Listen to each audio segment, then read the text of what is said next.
नमस्कार मित्रों, history research point पर आप सभी का स्वागत करता हूं। एनसीईआरटी हिस्ट्री क्लास 12 भारतीय इतिहास के कुछ विषय पाठ्य पुस्तक से संबंधित यह सीरीज है आपकी। एनसीईआरटी हिस्ट्री क्लास 12 भारतीय इतिहास के कुछ विषय, चैप्टर का नाम है राजा, किसान और नगर।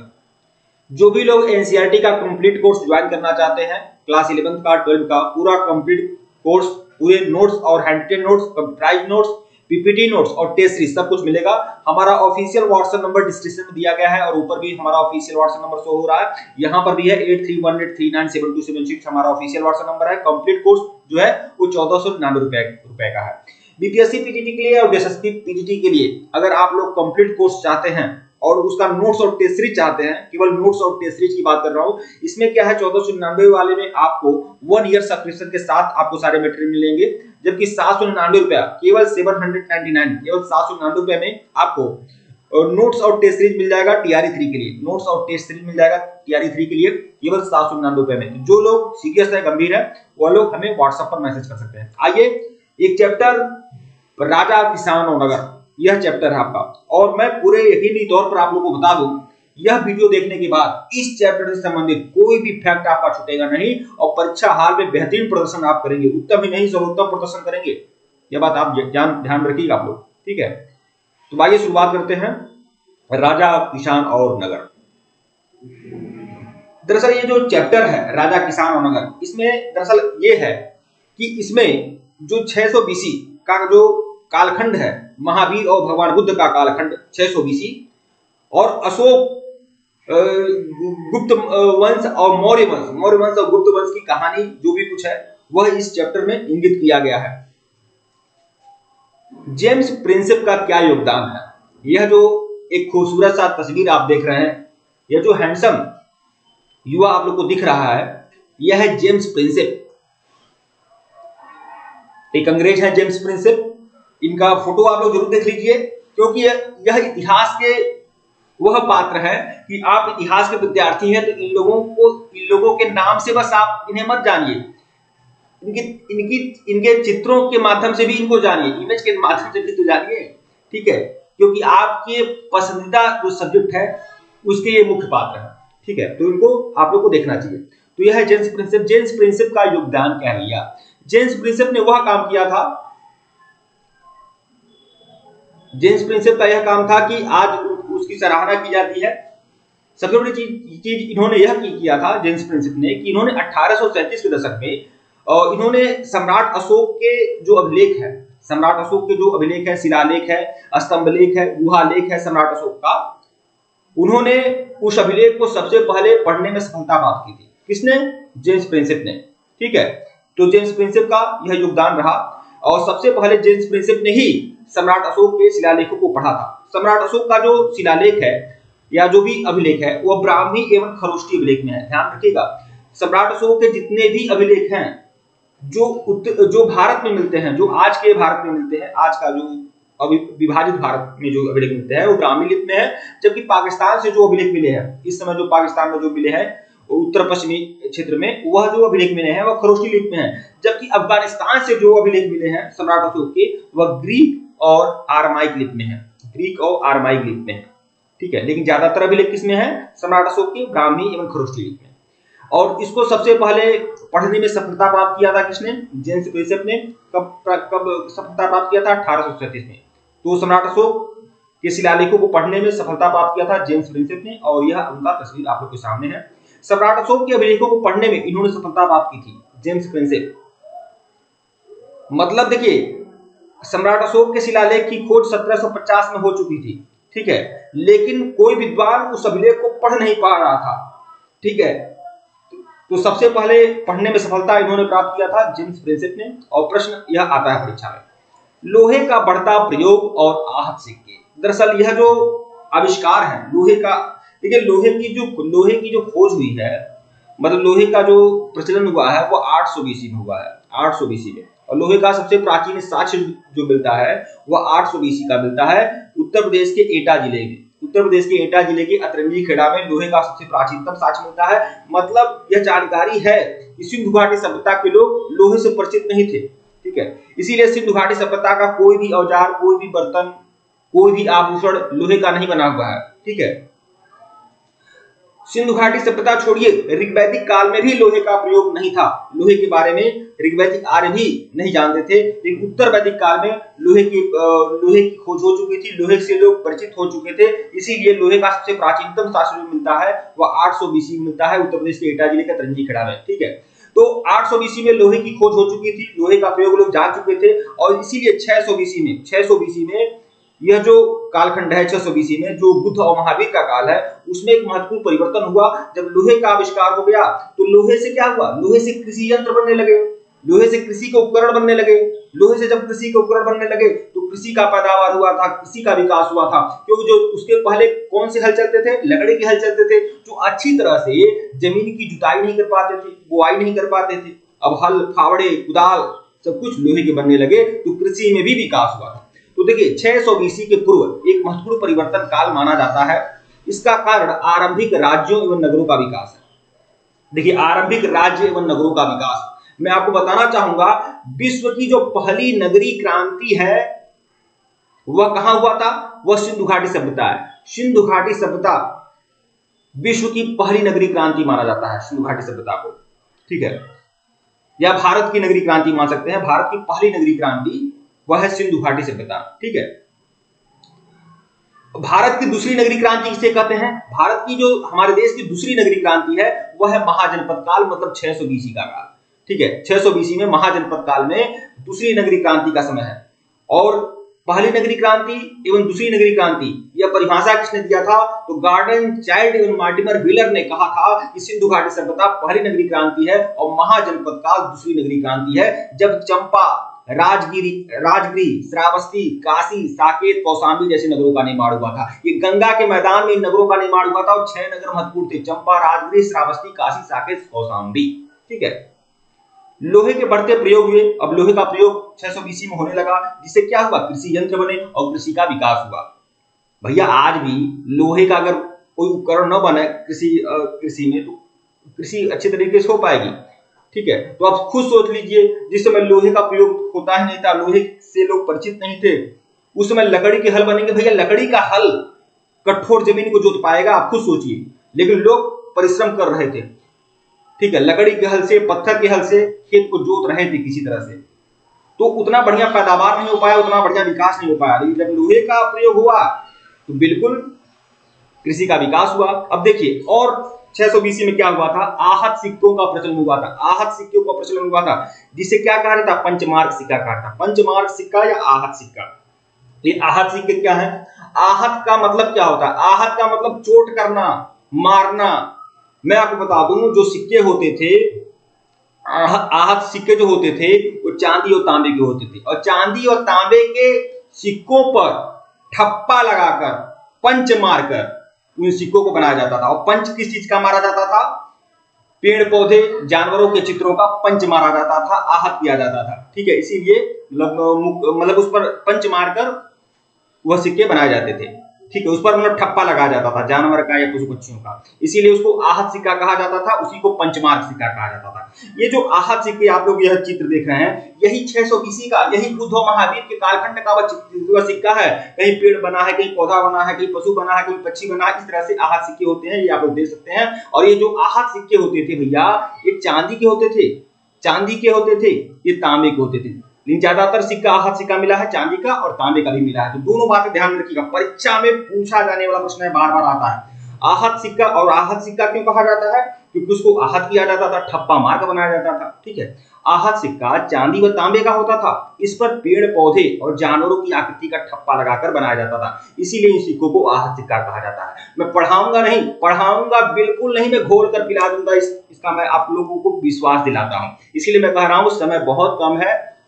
1499 रुपए का कंप्लीट कोर्स है एनसीईआरटी का, क्लास 6 to 12 का। लेकिन क्लास 11 12 का आपका मटेरियल बहुत जल्द आप लोग को मिल रहा है, केवल 799 रुपए में। जो लोग हमारे कोर्स को ज्वाइन करना चाहते हैं, हमारे व्हाट्सएप पर मैसेज कर सकते हैं। PPT notes, hand retain notes और टेस्ट सीरीज सब कुछ आप लोग को मिल जाएगा। तो ये आहत सिक्का का चित्र आप लोगों ने देख लिया। देखिए 600 बीसी का कालखंड, द्वितीय नगरी क्रांति कहा जाता है, जब गंगा के मैदानों में नगरों का विकास हुआ। चंपा, राजगृह, काशी, साकेत, कौशाम्बी। चंपा, राजगृह, श्रावस्ती, काशी, साकेत, कौशाम्बी, ये 6 नगरों का निर्माण हुआ था। गंगा के मैदान में नगरों का निर्माण हुआ है। और सिंधु और उसकी सहायक नदी के किनारे नगरों का निर्माण कब हुआ था? सिंधु घाटी सभ्यता में हुआ था, लगभग 2750 ईसा पूर्व। ठीक है, तो सिंधु घाटी सभ्यता क्या है? पहली नगरी क्रांति है। महाजनपद काल क्या है? द्वितीय नगरी क्रांति है। अगर मैं आपसे पूछूं कि तीसरी नगरी क्रांति किसे कहा जाता है, तो तीसरी नगरी क्रांति कहा जाता है सल्तनत काल को। और ये नगरी क्रांति वाला परिभाषा किसने दिया था? तो Gordon Childe and Mortimer Wheeler ने यह बातें कही थी। भारत में 3 नगरी क्रांति का उल्लेख गॉर्डन चाइल्ड और मार्टिमर व्हीलर ने किया था। महाजनपद काल, जब एक बहुत बड़ा परिवर्तन आया, जब कृषि का विकास बहुत तेज से होने लगा, लोहे का बढ़ता प्रयोग बढ़ गया, नए नए शक्ति संगठित हुए। भैया, लोहे का प्रयोग बढ़ने के कारण ही महाजनपद बना था। जब लोहे का प्रयोग बढ़ने लगा तो लोहे के हथियार बनने लगे, औजार बनने लगे। लोग सामरिक दृष्टि से, रक्षा की दृष्टि से मजबूत हो गए। भैया, लोहे का हथियार औजार बनाकर लोग लड़ने भिड़ने लगे। ठीक है, और मगध इसमें सबसे ताकतवर बना, क्योंकि मगध के पास क्या था? मगध के पास लोहे का खदान था। ठीक है, उस लोहे के खदान की वजह से उसके पास औजार और हथियार की भारी मात्रा थी। मगध के पास जंगल हुआ करते थे, जंगलों में हाथी होते थे, इसीलिए इनके पास, और रक्षा की दृष्टि से भी, सामरिक दृष्टि से भी यह मजबूत हो गया मगध। इसीलिए 16 महाजनपदों में जो सबसे बड़ा सिरमौर हुआ वह हुआ मगध। और मगध का उत्कर्ष क्यों हुआ? मगध क्यों 16 महाजनपदों का सरदार बन गया? मगध 16 महाजनपदों का सरदार क्यों बना? मतलब मगध के उत्कर्ष के कारण। मगध का उत्कर्ष कैसे हुआ, इसको भी हम लोग देखेंगे अगली स्लाइड में। देखिए, 16 महाजनपदों का उदय हुआ, जिसमें मगध, कौशल, कुरु, पांचाल, गांधार, वज्ज, अवंती आदि प्रमुख हैं। मैंने सभी महाजनपदों का उल्लेख नहीं किया है, 16 महाजनपदों की बात किया है, और यह कुछ प्रमुख महाजनपद हैं। 16 महाजनपदों का वर्णन किसमें है, इसे ध्यान रखिएगा। 16 महाजनपदों का उल्लेख जो है बौद्ध ग्रंथ अंगुत्तर निकाय में और जैन ग्रंथ भगवती सूक्त में मिलता है। दोनों ग्रंथों को ध्यान रखिएगा। 16 महाजनपद का वर्णन बौद्ध ग्रंथ अंगुत्तर निकाय और जैन ग्रंथ भगवती सूक्त दोनों में मिलता है, इसे ध्यान रखिएगा। 16 महाजनपदों में सबसे महत्वपूर्ण महाजनपद मगध था। इसकी राजधानी क्या थी? राजगृह थी। इस महाजनपद में बहुत बड़े बड़े प्रतापी शासक हुए। अरे, मौर्य वंश, गुप्त वंश, ये सब क्या था? हर्यंक वंश, ये सब मगध महाजनपद की ही तो देन थे। चंद्रगुप्त मौर्य, बिंदुसार, अशोक जैसे चक्रवर्ती शासक जो हुए, यह मगध महाजनपद ने ही पैदा किया था भैया। ठीक है, तो देखिए, 16 महाजनपदों में 15 महाजनपद जो थे वह आपका उत्तरी भारत में थे। केवल एक महाजनपद आपका अश्मक, केवल अश्मक जो महाजनपद था वही आपका क्या था? दक्षिणी भारत में था। बल्कि 15 महाजनपद जो थे वह क्या थे? उत्तरी भारत में थे। अब मगध साम्राज्य की बात किया हो तो मौर्य साम्राज्य के बारे में जान लेते हैं, क्योंकि मगध का उत्कर्ष मौर्यों से ही हुआ। मौर्यों से ही शुरुआत हुआ मगध के उत्कर्ष का। मौर्य साम्राज्य की स्थापना चंद्रगुप्त मौर्य ने की थी। चंद्रगुप्त मौर्य ने मौर्य साम्राज्य की स्थापना की थी। मौर्य साम्राज्य में 5 प्रमुख राजनीतिक केंद्र थे। 5 प्रमुख राजनीतिक केंद्र मौर्य साम्राज्य में। ठीक है, देखिए, उत्तरापथ, देखिए 5 राजनीतिक केंद्र थे मौर्य साम्राज्य में। मतलब 5 प्रांतों में पूरा मौर्य साम्राज्य बटा हुआ था। प्रांतों को सूबा भी कहते हैं उस समय, मतलब प्रांत कहिए या सूबा कहिए, बात वही है। तो मौर्य साम्राज्य जो था वह 5 राजनीतिक केंद्रों में बटा हुआ था, मतलब 5 प्रांतों में बटा हुआ था। उत्तरापथ, दक्षिणापथ, प्राची, कलिंग और अवंती। उत्तरापथ, दक्षिणापथ, प्राची, कलिंग और अवंती, यह 5 राजनीतिक केंद्रों में पूरा मौर्य साम्राज्य बटा हुआ था। उत्तरापथ की जो राजधानी थी तक्षशिला थी। दक्षिणापथ की राजधानी सुवर्णगिरी और प्राची की जो राजधानी थी वह थी पाटलिपुत्र, और कलिंग की राजधानी तोसली और अवंती की राजधानी उज्जैनी और महिष्मती ये थी। ठीक है,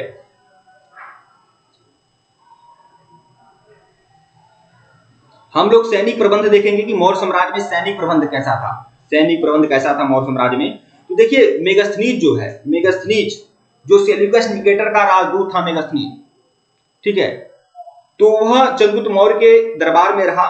बहुत दिनों तक वह राजदूत बनकर रहा, एम्बेसडर बनकर रहा। तो मेगस्थनीज ने अपनी पुस्तक इंडिका में सैनिक प्रबंध के बारे में बताया कि मौर्यों का सैनिक प्रबंध कैसा था, इसके बारे में बताया है। यहाँ पर देखिएगा, मेगस्थनीज द्वारा सैनिक गतिविधियों के संचालन हेतु 1 समिति और 6 उप समिति की। मेगस्थनीज ने कहा है कि सैनिक प्रबंध के लिए 1 समिति बनाई गई थी। 1 समिति और 6 उप समिति बनी थी। 1 समिति और 6 उप समिति का उल्लेख है। मेगास्थनीज की इंडिका में एक समिति और 6 उप समिति का उल्लेख है सैनिक प्रबंध की दृष्टि से, ठीक है। जो 6 उप समिति थी उसका कार्य क्या था? पहली उप समिति का काम था जिनके कार्य नौसेना का, देखिए पहली उप समिति जो थी नौसेना का काम देखती थी, फिर दूसरा यातायात, फिर उसके बाद खान पान का प्रबंध करती थी। चौथी उप समिति जो होती थी पैदल सैनिकों का प्रबंध करती थी, उसके बाद अश्वारोहियों का, रथरोहियों का, हाथियों के संचालन का ये करती थी। मतलब 6 उप समितियां थी और 6 उप समितियों के अलग अलग कार्य थे, वो आप लोग देख सकते हैं। एक समिति और 6 उप समितियों का उल्लेख है सैनिक प्रबंध की दृष्टि से मेगास्थनीज की इंडिका में। मतलब सैनिक प्रबंध के लिए एक समिति और 6 उप समितियां थी। अब उप समिति क्यों थी? भाई सैनिक से संबंधित जो भी अलग अलग काम थे वो सब कुछ समिति देखती थी। हमने मौर्य साम्राज्य को देख लिया। देखिए आप लोग यह मत सोचिए कि मैं बहुत लिमिटेड पढ़ा रहा हूं, भैया चैप्टर में जो रहेगा बस वही पढ़ाऊंगा ना। अब ऐसा नहीं कि मौर्य साम्राज्य मैंने शुरू किया तो भाई सबका सब मैं मौर्य साम्राज्य पढ़ाने लगूं तो पूरा दिन इसी में बीत जाएगा, ठीक है। तो चैप्टर को क्लोज करने से मतलब है कि चैप्टर कितने व्याख्या में चैप्टर कंप्लीट हो जाता है। हमने मौर्य साम्राज्य देख लिया। गुप्त साम्राज्य के बारे में देखा। 4वीं शताब्दी ईस्वी में गुप्त साम्राज्य का उदय हुआ। सामंतवाद का उदय संभवतः इसी काल से माना जाता है। सामंतवाद का जो उदय हुआ एक गुप्त साम्राज्य से हुआ था, ठीक है। गुप्त साम्राज्य से ही सामंतवाद का उदय हुआ और उसके बाद बहुत सारे सामंत होने लगे, ठीक है। सामंतवाद का जो प्रचलन हुआ था गुप्त काल से ही हुआ था, क्योंकि गुप्तों ने सामंतों को काफी बहुत ज्यादा छूट दिया था, अधिकार दिया हुआ था उनको, ठीक है। तो सामंतवाद का उदय संभवतः इसी काल से माना जाता है, गुप्त साम्राज्य से माना जाता है। गुप्त काल के अंतिम समय में सिक्कों में कमी आर्थिक गिरावट की ओर संकेत करती है। एक बात आपको बता दूं कि सबसे ज्यादा जो स्वर्ण सिक्का प्रचलन में आए थे वह गुप्त काल में आए थे। स्वर्ण सिक्के का सबसे ज्यादा ढलाई गुप्त काल में ही हुआ था। हालांकि स्वर्ण सिक्के जो थे उसमें शुद्धता की मात्रा कम होती थी। कुषाण काल के जो सिक्के थे, कुषाण काल में के जो सिक्के होते थे उसमें शुद्धता होती थी, लेकिन गुप्त काल में जो स्वर्ण सिक्के होते थे उसमें शुद्धता की कमी थी, लेकिन ज्यादा मात्रा में ढलाई हुई थी गुप्त काल में। लेकिन ये क्या बोल रहा है? गुप्त काल के अंतिम समय में सिक्कों में कमी आ गई थी।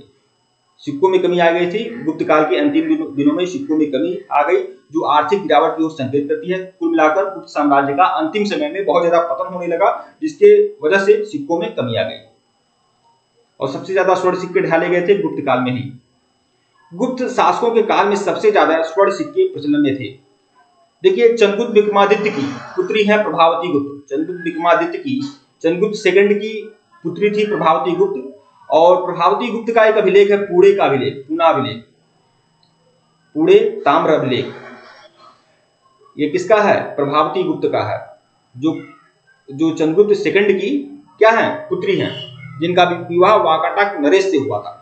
प्रभावती गुप्त के पूरे अभिलेख में भूमि अनुदान के बारे में जानकारी मिलती है। मतलब भूमि अनुदान के बारे में जानकारी किसे मिलती है? प्रभावती गुप्त के पूरे अभिलेख में।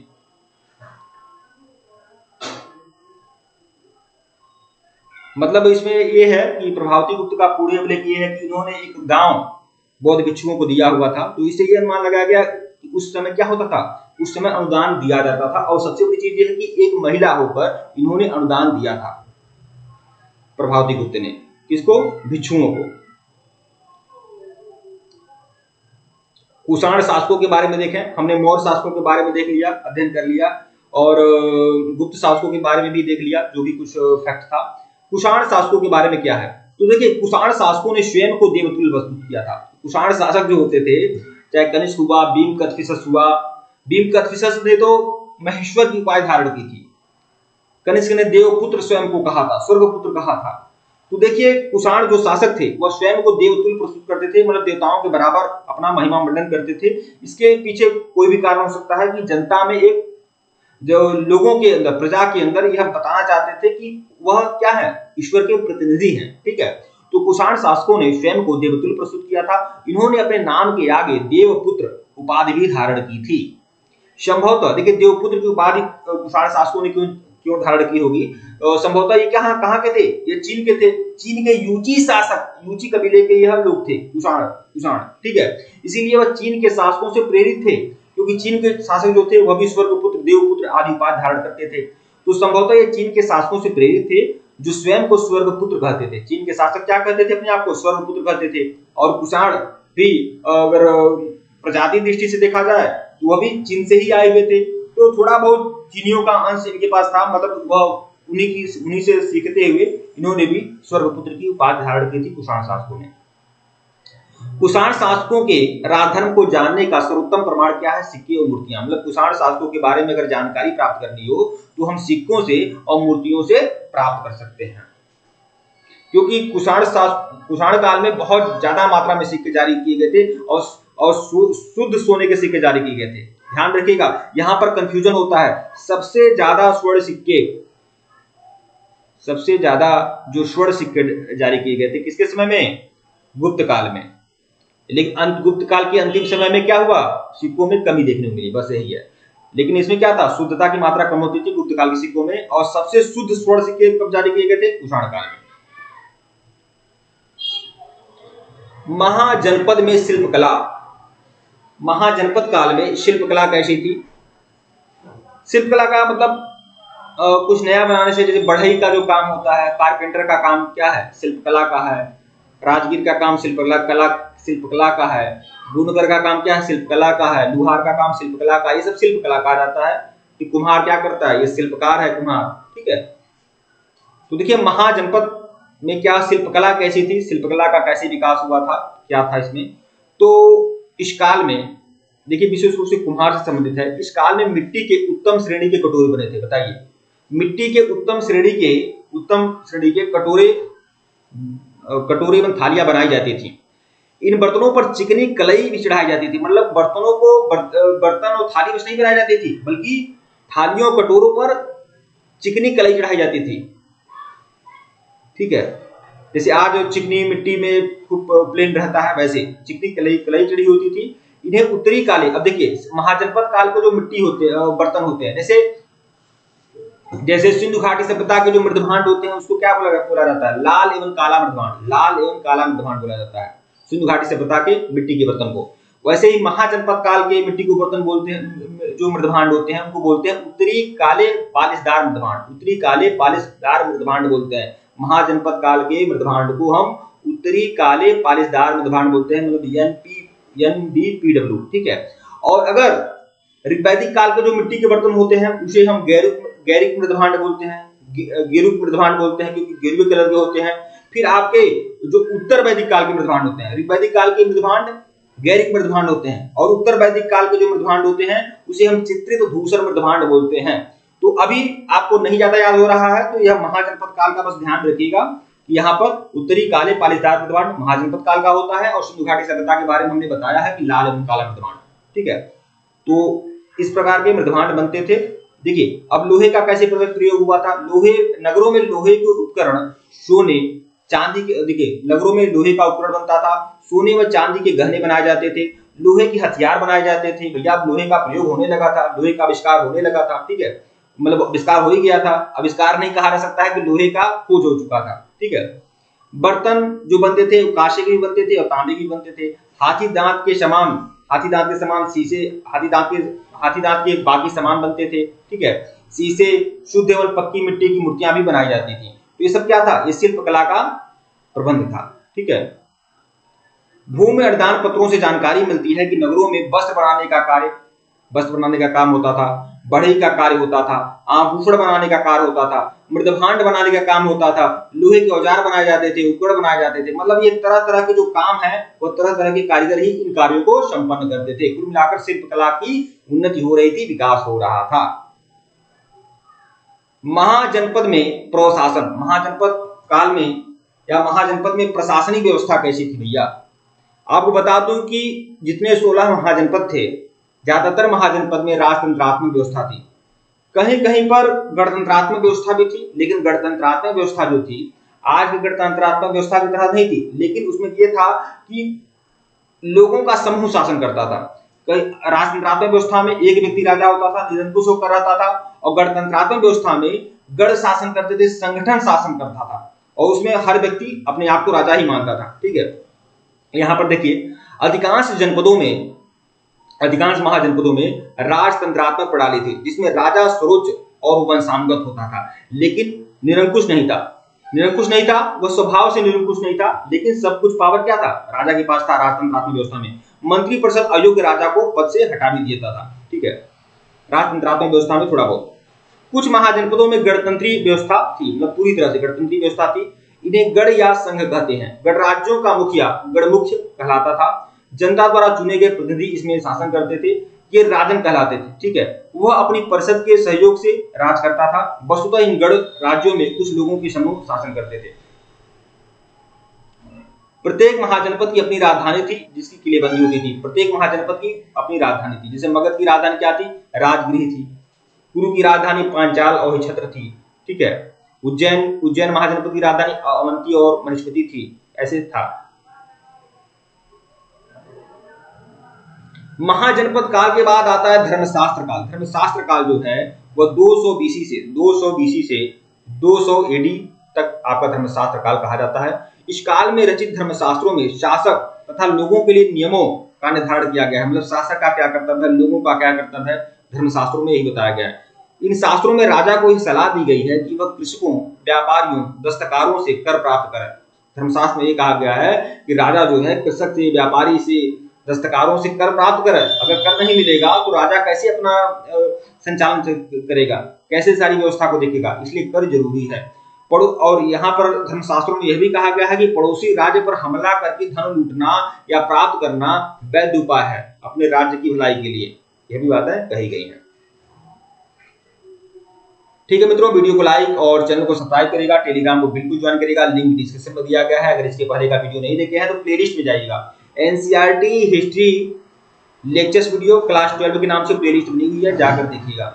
ठीक है, और ये सारा जो भी आप लोगों को बता रहा हूँ, ये सब देखिए कितना बढ़िया बेहतरीन नोट्स है।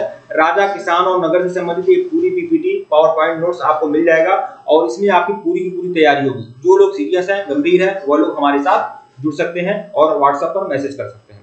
ठीक है मित्रों, धन्यवाद आप लोग को।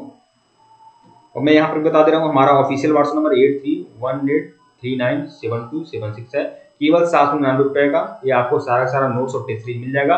जो लोग सीरियस हैं, गंभीर हैं, आप मैसेज कर सकते हैं। धन्यवाद आप लोग को।